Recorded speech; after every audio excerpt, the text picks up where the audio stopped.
Try करो, अच्छा सवाल है। अब देखो ध्यान से मेरी बात को सुनो, हमेशा आपको कंसंट्रेट करना है आपके पढ़ाई लिखाई पे। जिंदगी में हमेशा पढ़ाई लिखाई करना बहुत जरूरी है। अगर मेरे भाई तुम पढ़ाई लिखाई नहीं करोगे ना तो बहुत ही आगे चल के आप पछताओगे, अपनी लाइफ में बहुत ज्यादा पछताना पड़ेगा।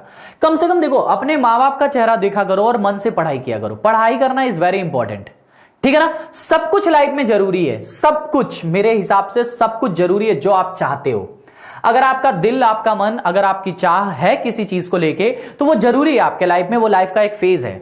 हर एक चीज को प्राप्त किया जा सकता है और हर एक चीज को एक्सक्यूजेस दे सकते हैं। एक्सक्यूजेस कभी भी आपको अपनी जिंदगी में हमेशा पीछे लेके जाता है। आपने पढ़ाई क्यों नहीं किया, उसके पीछे का एक्सक्यूज है कि सर समय नहीं मिला, सर मैं यहां चला गया था, सर मैं वहां चला गया था, सर मेरा ये काम आ गया था, घर पे कुछ काम था, घर वालों ने कहीं भेज दिया, घर पे ये इश्यूज हैं, घर पे पैसा नहीं मिल पाता इसलिए नहीं पढ़ पाते। हर सारी से बहुत सारे एक्सक्यूज है। आज के जमाने में अगर एक्सक्यूज देते हो ना तो इसका मतलब आप बहुत बहुत ज्यादा लेजी पर्सन हो। आपको एक्सक्यूज नहीं देना चाहिए। पढ़ाई आपको करना है, आपको पढ़ाई करना है, मतलब करना है। कैसे करना है? आपके अंदर यहां पे एक सॉफ्टवेयर होता है ना, यहां पे एक सॉफ्टवेयर होता है, वो कभी झूठ नहीं बोलता। इससे पूछा करो क्या एक्सक्यूजेस में जो आपका एक्सक्यूज दे रहे हो वो रियल है। देखो पढ़ाई करोगे नौकरी लगेगी भैया, जिस दिन नौकरी लग जाएगी ना उस दिन सब कुछ अपने आप लाइफ में सही होने लगेगा। जो तुम्हारे हैं आज तुम्हारे नहीं भी लग रहे हैं वो भी तुम्हारे अपने लगने लगेंगे। सब कुछ मेरे हिसाब से सब कुछ सही हो जाता है एक बार जिंदगी में, अगर तुम हर चीज पाने की कोशिश कर देते हो तो। ये पढ़ाई लिखाई ये सब चीजें बहुत जरूरी है आपकी जिंदगी में, एक मायना है इसका, बहुत ज्यादा इंपॉर्टेंट रोल प्ले होता है, ठीक है ना। देखो हर एग्जाम की मैं आपसे बात करूं, बहुत सारे लोग हर एग्जाम के लिए परेशान रहते हैं, सर ये एग्जाम नहीं हो रहा है, वो एग्जाम नहीं हो रहा है। देखो हर एग्जाम का एक ही सोल्यूशन है, मैथ एक ही होती है कंपटीशन लेवल की। क्वेश्चन का लेवल बदलता है, बस उस क्वेश्चन के लेवल के साथ आपको खेलना आना चाहिए। सिंपल सी चीज मैं आपको बताऊं, ऐसा नहीं है कि एसएससी सीएचएसएल में दूसरा क्वेश्चन आता है, एसएससी सीजीएल में दूसरा क्वेश्चन आता है, एमटीएस में दूसरा क्वेश्चन आता है, यूपीएससी में तीसरा क्वेश्चन आता है, पुलिस में चौथा आता है, एमपी पुलिस में ये आता है, दिल्ली पुलिस में ये आता है। कुछ नहीं है, सब जगह जैसे ये वाला सवाल है, एसएससी सीजीएल टीयर 2 का एग्जाम का सवाल है, ये 2012 में टीयर 2 में पूछा जाता था, आजकल टीयर 1 में नहीं पूछा जाएगा। पुलिस में पूछा जा सकता है, बात समझ में आई? यूपीएसआई में पूछा जा सकता है, सीएचएसएल के एग्जाम में भी पूछा जा सकता है, एमटीएस के एग्जाम में पूछा जा सकता है, दिल्ली पुलिस के एग्जाम में पूछा जा सकता है, हर एग्जाम में पूछा जा सकता है, टीयर 2 में भी पूछा जा सकता है, ठीक है ना। लेकिन जरूरी नहीं कि इसी लेवल का सवाल टीयर 2 में हमेशा आएगा। बात समझ में? लेवल बदलता रहता है, लेवल बदलता रहता है। आपको दिन पे दिन मेहनत करनी। आप पहले तो अपने जिंदगी में ना ऐसे मत पढ़ा करो, एक एग्जाम को टारगेट करो। हमेशा एक एग्जाम को टारगेट करोगे तो अपनी लाइफ में कुछ पाओगे। एग्जाम को टारगेट करो। जैसे आज जो भी आपकी तारीख है, ठीक है ना, आज की तारीख से आने वाले 5 महीने के बाद कौन सा एग्जाम है उसको आप अपनी जिंदगी में टारगेट कर लो। टारगेट कर लो मतलब अपने घर वालों से बोल दो कि आज से ठीक 5 या 6 महीने बाद ये एग्जाम है, मैं उसके लिए जीना चाहता हूं, मैं उसके लिए जीना चाहता हूं। ध्यान से सुनो, मैं उसके लिए जीना चाहता हूं जो आज के 5-6 महीने बाद ये एग्जाम है। इसका मतलब कि 5-6 महीने तक आपके कान, नाक, आंख, मुंह सब पे डू नॉट डिस्टर्ब का बोर्ड लगा है। मतलब आपको कोई डिस्टर्ब नहीं कर सकता 5 से 6 महीना तक, कोई डिस्टर्ब नहीं कर सकता। सबसे वीरान जिंदगी बना लो, किसी से सिर्फ काम की बात, घर वालों को कोई काम है बहुत अर्जेंट है तो कर दो, बाकी सिर्फ पढ़ाई। अपने आप को एक रूम में लॉक कर लो। आज के जमाने में ऑनलाइन दुनिया हो गई है, अगर ऑनलाइन पढ़ पाते हो तो बहुत अच्छी बात है, वरना ऑफलाइन क्लासेस भी अब ऑन है, ऑफलाइन भी जाके पढ़ सकते हो। कोचिंग आपको कभी भी या कोई भी टीचर या मैं आपको कभी सिलेक्शन नहीं दिला सकता। ये बात अपनी दिमाग में, अपनी नोटबुक में लिख लेना। सिलेक्शन अगर आपको पाना है तो आपको खुद से मेहनत करना पड़ेगा। खुद से मेहनत मतलब जितना आप सेल्फ स्टडी करोगे, जितना सेल्फ, हम किस लिए हैं? हम इसलिए हैं जैसे जो बच्चे जिनको मैथ बिल्कुल नहीं आती, जो अभी सीखने की चाह रखते हैं, वो आए मैथ्स की क्लास में देखें। जो सीख चुका है मैथ्स, उसे अगर प्रैक्टिस करनी है तो मैथ्स की क्लास देखो। बहुत अच्छे लेवल की प्रैक्टिस करनी है, मैथ्स की क्लास देखो।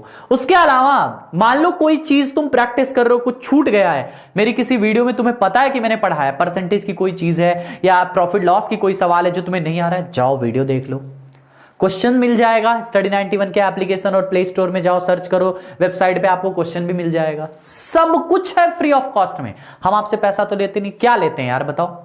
दिन भर का 150-200 MB नेट लेते हैं, वो भी शाम को, ठीक है ना, और हम आपसे कुछ भी नहीं लेते, एक चीज हम आपसे नहीं मांगते। बात समझ में? तो सिर्फ आपको पढ़ाई करना है मन से, और उसके लिए YouTube पे मैंने भी पढ़ाया फ्री में, मेरे अलावा भी बहुत सारे टीचर हैं। आपको कंप्लीट मैथ कोई भी टीचर नहीं पढ़ाएगा, मैंने ही सिर्फ स्टडी 91 के प्लेलिस्ट में जाओ, चेक करो, पूरी मैथ जीरो लेवल से एक एक क्लास अपलोड की है, पूरी पढ़ाई है। आपको बहुत सारे टीचर मिल जाएंगे पढ़ाने वाले, यूट्यूब पे बहुत सारे लोग हैं जो पूरा पढ़ाएं कहने के लिए। अगर उनकी क्रम से वीडियो ढूंढो, हर एक चैप्टर की वीडियो ढूंढो तो नहीं मिल पाएगी। हर एक चैप्टर की हर एक वीडियोस मेरी अपलोड है, पूरी वीडियोस आपको पूरी मैथ फ्री में पढ़ाया हूं, और यही मैथ पेड में भी लोग खरीदते रहते हैं। मेरी नहीं, मेरी पेड की अलग ओरिएंटेड क्लास चलती है। पेड का मतलब, जैसे मान लो आप यूपी टेट के स्टूडेंट हो, तो यूपी टेट के लेवल का आप, जैसे यहां पे ये क्वेश्चन किसका है, एसएससी सीजीएल का है, इसके पहले कांस्टेबल का क्वेश्चन आया था, यूपीएसआई का क्वेश्चन आया था, सीएचएसएल का क्वेश्चन आया था, रेलवे का क्वेश्चन आया था। ऐसे में क्वेश्चन बदल बदल के मैं कराता रहता हूं। लेकिन अगर जैसे मान लो आप यूपी टेट में पढ़ते हो, एज एग्जांपल दे रहा हूं, तो यूपी टेट वाले बच्चों के लिए खाली यूपी टेट के लेवल का, UP TET, super TET, MP TET, Bihar TET, Haryana TET, Rajasthan TET, जहां जहां टेट होता है सभी टेटों को मिला के एनालिसिस करके उस पे बेस पे क्वेश्चन बनाया जाता है और टेट के अकॉर्डिंग क्वेश्चन सेट किया जाता है। ये हो गया। आप जैसे मान लो दिल्ली पुलिस एग्जाम की तैयारी करते हो, तो दिल्ली पुलिस के अकॉर्डिंग, दिल्ली पुलिस में अब तक जितने पेपर हुए हैं उन पेपर का एनालिसिस 2003 से 1997 से पेपर हुआ है दिल्ली पुलिस का। 2003 में हुआ, 6 में हुआ, 7 में हुआ, उसके बाद डायरेक्ट 2017 में हुआ। ठीक है ना, बीच में भी एक दो होने लगे थे, वो सब छोड़ो। तो फिर उन सभी पेपर का स्टडी करके, एनालिसिस करके कि एग्जाम कौन कंडक्ट कराता है, कैसा है, उसके लेवल के क्वेश्चन क्या है, सिर्फ वही पढ़ाया जाता। लेकिन अगर यूट्यूब पे आ जाओगे तो यूट्यूब पे आपको सिर्फ आपको मिक्स टाइप के एग्जाम्स की क्वेश्चन तैयारी की जाती है। ठीक है, लेकिन अगर मान लो आप किसी स्पेशल किसी एग्जाम के लिए तैयारी करते हो तो फिर आप पेड बैच ज्वाइन करो, क्योंकि पेड बैच में क्या होता है, आपको उस एग्जाम से रिलेटेड चीजें सिखाई जाती है। जो फैक्ट है वो फैक्ट है, रियल बात बोलता हूं मैं आपको मोटिवेट नहीं कर रहा हूं कि आप आओ पेड बैच खरीदो, ऐसा कुछ भी नहीं है। आप नहीं अगर समर्थ रखते हैं कोई बात नहीं, आप यूट्यूब पे पढ़िए, कोई समस्या नहीं है। यूट्यूब पे मैंने आपको पूरी मैथ पढ़ाई है, पूरी जीरो से लेकर हीरो तक, एक एक class type wise, matter wise. अगर नोट्स बना लिए ना तो जिंदगी में तुम्हें मैथ पढ़ने की दोबारा जरूरत नहीं पड़ेगी, अपने खुद की नोट्स अगर एक एक क्लास को देख के बना लिए तो। ठीक है, आज जैसे मन किया तुम्हें सुना दो, थोड़ा बहुत जाग जाओ अपनी जिंदगी में लेके थोड़ा सा। तो बहुत जरूरी होता है आपको प्रैक्टिस करना, और बहुत जरूरी होता है आपको सही गाइडेंस मिलना। सही गाइडेंस नहीं मिल पाता हमेशा, और जब सही गाइडेंस नहीं मिल पाता तो आप गलती करते हो। गलती क्या करते हो, जैसे आपको मैथ पढ़ना है, सपोज करो मैं मैथ का एग्जांपल की बात लूं, अगर आपको मैथ पढ़ना है तो एक तरफ से पूरी मैथ देखो, जाओ वीडियो में एक एक वीडियो प्ले करो, आराम से बैठ के नोट्स बनाओ, उसके क्वेश्चन आपको 91 के एप्लीकेशन वेबसाइट दोनों जगह मिल जाएंगे, क्वेश्चन भी मिल जाएंगे, सब कुछ मिल जाएगा। लेकिन मेहनत आपको करनी है, मैं सिर्फ आपको पढ़ा सकता हूं, उसको रिवीजन नहीं करवा सकता। मैं आपको पढ़ा दिया, अब आपको है कि उसको कितनी बार रिवीजन करते हो, कितनी बार में आप रेडी करते हो। अच्छे से अगर एक बार रेडी कर लिया तो फिर जिंदगी में ऐसा कुछ नहीं है कि तुम्हें कभी दिक्कत होगी, कभी भी कोई दिक्कत नहीं होगी, गारंटी है मेरी। एक बार आप पूरी क्लासेस को देख के एक शानदार सा सुटेबल अच्छे हैंडराइटिंग में नोट्स बना लो, साफ सुथरे पेज पे। ऐसा नहीं कि रफ का कोई भी पेज ले लिया, कारा दिख रहा है पेज उसी बना दिया ना, साफ सुथरे पेज पे एक अच्छे से स्पाइरल लेके उसमें एक शानदार नोट्स बना लो। उस नोट्स के बाद नोट्स एक एक चैप्टर का बनाते जाओ। फिर जब एक हफ्ता बन जाए नोट्स, उसको रिवीजन मार लो। फिर और जहां से तुम्हारे पास जितनी किताबें होंगी, तुम्हारे रूम में, तुम्हारे घर में, या मार्केट में, या भैया के पास, भौजी के पास, जिसके पास जितनी किताबें होंगी मैथ की, पूरी किताबों को रख लो। उस चैप्टर से एक एक सवाल का प्रैक्टिस कर डालो। इसके अलावा क्या मैथ भगवान बना के देंगे क्या? आप बताओ, इसके अलावा भी कुछ करना पड़ेगा? कुछ नहीं करना पड़ेगा, बात समझ में, कुछ नहीं करना पड़ेगा। इतना काम कर दोगे ना, तुम्हारी मैथ ऑटोमेटिकली सीजीएल के मेंस लेवल तक तैयार हो जाएगी। लेकिन करना पड़ेगा आपको, आप करेंगे तभी आप सीखेंगे।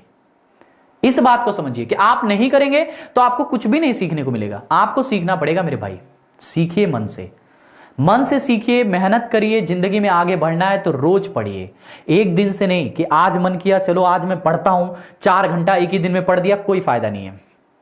पर डे 2 से 3 घंटा पढ़ो, रोज पढ़ो। लेकिन जिंदगी के हर काम टाले जा सकते हैं, पढ़ाई को नहीं। अगर ये नियत तुम्हारे मन में आ गया है, जैसे हमारे नियत में क्या है, मैं अपने सारे काम कर सकता हूं, मैं सारे काम को टाल सकता हूं, लेकिन मैं आपको टाइम पे क्लास जरूर दूंगा। कभी कभी अगर मान लो तबियत खराब है, नहीं आ पाया संस्था, या कभी इंस्टीट्यूट नहीं आ पाया, क्लासेस नहीं लेने आ पाया, तो वो बात अलग है। वो जब तबियत खराब है तब, घर से निकलने की स्थिति में नहीं हूं तब, वरना कभी ऐसा नहीं होता कि मेरी क्लास कभी रुक जाए, कभी भी ऐसा नहीं होता। मैं क्लास हमेशा मुझे लेना है, क्लास पसंद है, बच्चों की जिम्मेदारी है, मैंने ले रखा है। मैंने आपको पूरी मैथ्स पढ़ाई है, आप पूरा मैथ्स के नोट्स बनाओ, अच्छे से रेडी हो और एग्जाम ओरिएंटेड पढ़ाई करो। जिस एग्जाम को टारगेट कर रहे हो उस एग्जाम से प्रैक्टिस करो, उस एग्जाम को क्रैक करने की कोशिश करो, उस एग्जाम से लिए मार्केट में जितनी किताबें सबको उठा लाओ, सबको पढ़ो, सारे सब्जेक्ट की, खाली मैथ की बात नहीं कर रहा हूं। एक सब्जेक्ट पढ़ने से कभी भी आप नौकरी नहीं पा सकते। आपको सब सब्जेक्ट उसी पोटेंशियल के साथ पढ़ना होगा जिस पोटेंशियल के साथ आप मैथ या रीजनिंग या कोई भी एक सब्जेक्ट पढ़ते हो, उसी पोटेंशियल से आपको सारे सब्जेक्ट पढ़ने होंगे। मेहनत करिए, मेहनत करिए, अपॉर्चुनिटी आपके पास है। मान लो अगर हम अपनी बात करें, हम प्राइवेट जॉब करते हैं, हमारा टीचिंग एक प्राइवेट जॉब है, हमें ये पसंद है टीचिंग करना, हमें एग्जाम्स क्वालिफाई करना हमें नहीं पसंद है, ठीक है ना। मुझे नहीं पसंद है कि मैं गवर्नमेंट जॉब करूं, मुझे सच में नहीं पसंद है, रियलिटी में मुझे नहीं पसंद है। मुझे टीचिंग करना मेरा पैशन है और मैं पैशन के साथ करता हूं, ठीक है ना। मुझे पसंद है पढ़ाना और मैं पढ़ाता हूं, ठीक है। तो इसलिए मैं बोलता हूं कि अगर आपको जो चीज पसंद है उसको करो। अगर पढ़ाई में मन नहीं लग रहा है तो जस्ट स्किप देम, कुछ और करो जो जिसमें मन लगता हो, लेकिन जिसमें लगता हो उसको करो और मन से करो। ऐसा करो कि तुम्हें लगे कि हां कुछ कर रहे हो, ठीक है, ठीक है ना। मेरी बातों को दिल पे ले लेना, है ना, मेरी बातों को दिल पे ले लेना और जो करना होगा कर लेना, मतलब कर लेना भाई, ठीक है ना। चलो अब चलते हैं क्वेश्चन की तरफ। मेरा काम था तुम्हें समझाना, मैं बहुत दिन से सोच रहा हूं तो समझा दूं। ईमानदारी से आप मैं ये नहीं कहता कि आप खाली मुझसे पढ़ो, मैं कभी भी नहीं कहता, आपकी मर्जी, आप जिससे मर्जी उससे पढ़ो, लेकिन जिससे पढ़ो पूरा पढ़ो। आधा अधूरा ज्ञान किसी से मत लो। अधजल गगरी छलकत जाए, सुना है ना। तो जो आधी भरी गगरी होती है जिसमें आधा ज्ञान होता है वो छलकता है, तो उस छलकते हुए ज्ञान को मत लो, एक मोटी मोटा ज्ञान लो जो अच्छा ज्ञान हो, जो आपको हमेशा काम आए, जिसकी नोट्स हो, जिसको आप फॉलो करते हो, ठीक है ना। चलो बहुत अच्छी बात है। नेक्स्ट क्वेश्चन पे आते हैं।